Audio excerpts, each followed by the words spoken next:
Hi welcome to மாடி விவசாயம். மழை காலம் வந்தால் போதுங்க, இந்த கீரையை விதைச்சி நம்ம அதை பாதுகாத்து எடுக்கிறதுக்குள்ளே போதும் போதும்னு ஆகிடும். இங்கே பாருங்கள், மழை தொடர்ந்து பெய்யறதுனால எவ்வளோ இந்த பச்சை புழு தாக்குதல் பாருங்கள், அதில் எவ்வளோ முட்டையிட்டு வச்சுருக்கு பாருங்கள். அடுத்தது வைக்கிற விலைக்கு தக்காளியை எப்படியா பாதுகாத்து எடுக்கலான்னு பார்த்தா அதில் இலை சுருட்டல் வந்துருச்சு.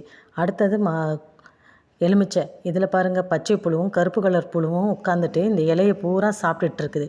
நானும் 3 டேஸாக கண்டினியூஸாக எடுத்து எல்லாம் எடுத்து போட்டுட்ருக்கேங்க. அப்படி இருந்தும் மல்டிப்ளை ஆகுதே தவிர அதனுடைய எண்ணிக்கை குறைஞ்ச மாதிரியே இல்லை.